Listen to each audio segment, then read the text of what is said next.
Strategically, Pakistan is placed at one of the best places on the planet, but the country hasn't been able to take advantage of its strategic location and resources. It has gone through a lot of ups and downs since its inception. Most of it is because of how Pakistan's history has unfolded. The British Exodus. In the first half of the 20th century, the British started planning to leave most of their colonies. It was around the middle of the 1900s that they had finally decided to leave the subcontinent. The plan was to leave one single country as big as the colony itself. However, the Muslim population of the subcontinent, led by Muhammad Ali Jinnah, fought to have their own country. Mr. Jinnah was of the opinion that a country with the majority of the Hindu population would not uphold the rights of the Muslim population. This was because of the difference in culture, political differences, and all the Hindu-Muslim riots that had taken place in the preceding years. The birth of Pakistan. On 14th August 1947, Pakistan was formed. The founder of the country, Muhammad Ali Jinnah, who led the Muslim struggle, became the very first Governor-General of Pakistan, whereas Liaquat Ali Khan was the first Prime Minister. Even though Pakistan had gained independence from the British, it was a dominion of the British Commonwealth up till 1956. After this, Pakistan got its first constitution, and the country changed from a dominion to a republic completely free of direct British involvement. The turmoil right at the start. Pakistan's history has been filled with political turmoil. It all started with the passing away of Muhammad Ali Jinnah in 1948. Mr. Jinnah had been suffering from tuberculosis from even before the partition of the subcontinent, but he hid it from everyone. However, the disease would take his life in September of 1948. The fact that the ambulance that was transferring him to Karachi broke down mid-journey has raised speculations that there were political forces involved who wanted him gone. Around 3 years after the passing away of the country's founder, Prime Minister Liaquat Ali Khan was shot in the city of Rawalpindi. He was addressing a gathering of around 100,000 people when he was shot in the chest 2 times. The park where he was giving his talk was renamed Liaquat Bag in his honor. Decades later, another Prime Minister, Benazir Bhutto, was also shot at this park. After the passing away of the first Prime Minister, Liaquat Ali Khan, the succeeding prime ministers were also sent home either by a no-confidence motion, resignation, or the Governor-General dissolving their government. Martial laws and political instability.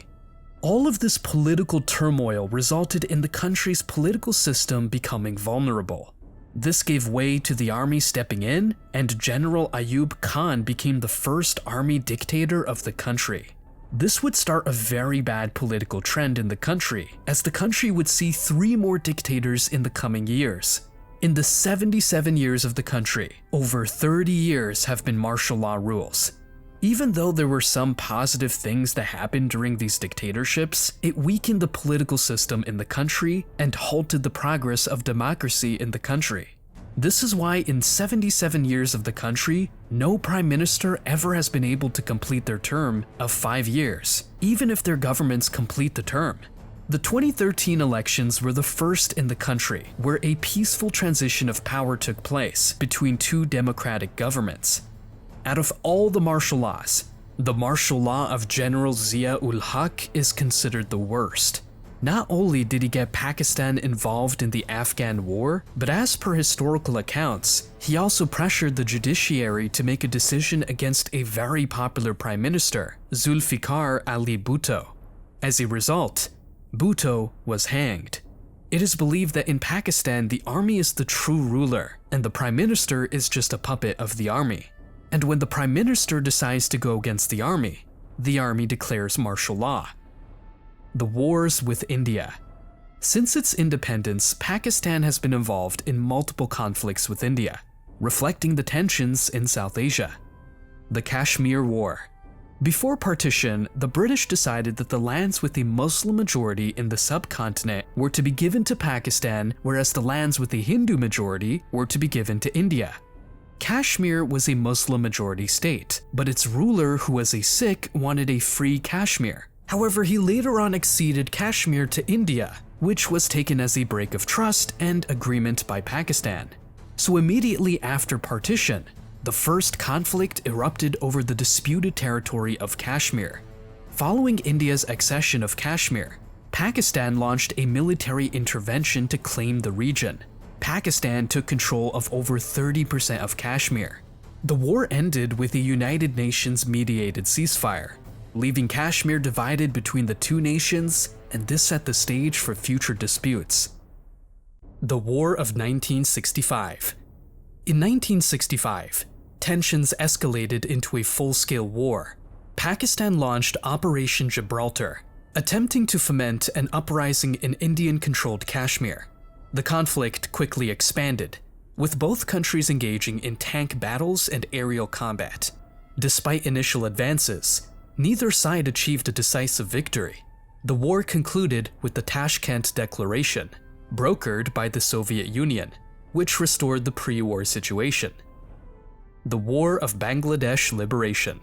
The 1971 Indo-Pakistani War was an internal conflict that turned into a war with India and resulted in the creation of Bangladesh. Tensions escalated when East Pakistan, now Bangladesh, sought independence from West Pakistan. The East Pakistanis claimed that they were mistreated in many ways by the West Pakistan dominant government. What fueled the conflict was when Zulfikar Ali Bhutto refused to accept the election results, and Sheikh Mujib from East Pakistan won the elections. Pakistani military tried to crush the Bengali uprising, and that is when Indian military intervened in support of the Bengali liberation movement. The war lasted around 13 days. This decisive victory led to the emergence of Bangladesh as an independent country. The Kargil War. The most recent large-scale conflict between the two countries occurred in Kargil, Kashmir. Pakistani soldiers infiltrated the Indian-controlled territory of Kargil. India responded with a comprehensive military operation, pushing back the Pakistani army and regaining control of Kargil. International pressure played a crucial role in de-escalating the conflict. Pakistan's role in the unity of Muslim countries. Pakistan has played a pivotal role in shaping the OIC since its inception in 1969.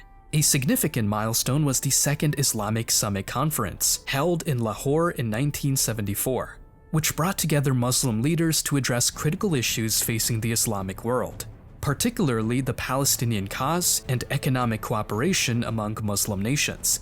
In 1997, Pakistan hosted the first extraordinary session of the Islamic Summit in Islamabad, marking the 50th anniversary of Pakistan's independence. This session focused on strengthening Islamic solidarity and addressing challenges facing Muslim countries.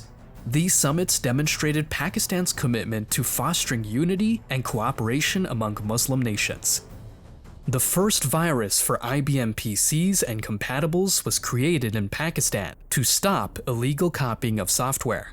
In 1986, two Pakistani brothers, 19-year-old Basit and 26-year-olds Amjad Farooq Alvi from Lahore, created a computer virus called Brain.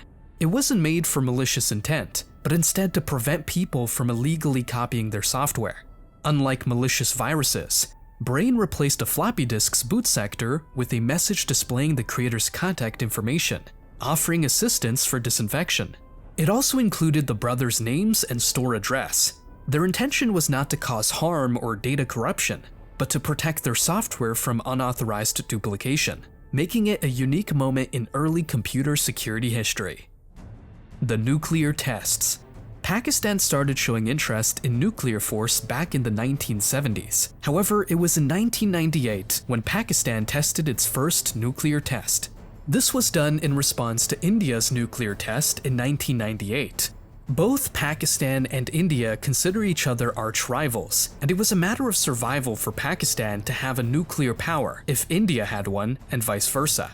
Even though the country was going through internal political turmoil, they were quick to respond as a nation when they were threatened by an external issue.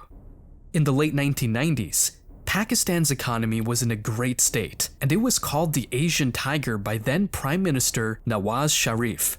However, no one could have expected what happened in the years to come.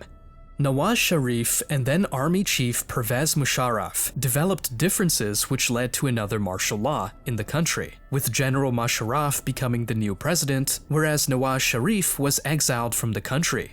Just around 2 years after Musharraf took over, the tragic thing happened in the USA, and America requested, or we should say demanded, Pakistan's help in the fight against enemies.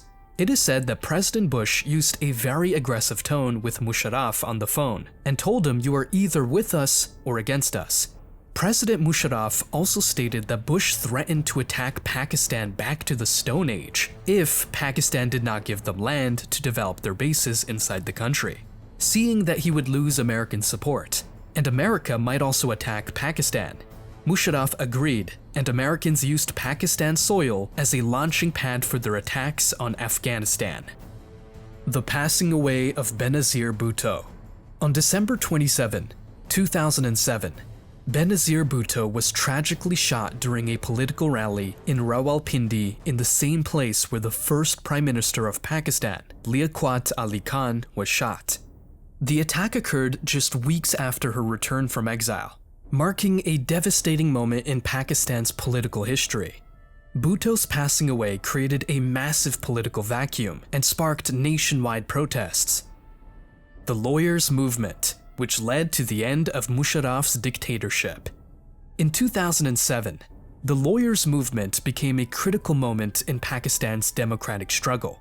It began when then-President Pervez Musharraf suspended Chief Justice Iftikhar Muhammad Chowdhury, triggering widespread protests by lawyers, political parties, and civil society. Lawyers across Pakistan conducted unprecedented street protests, demanding judicial independence and restoration of the Chief Justice. The movement was characterized by its peaceful yet persistent demonstrations.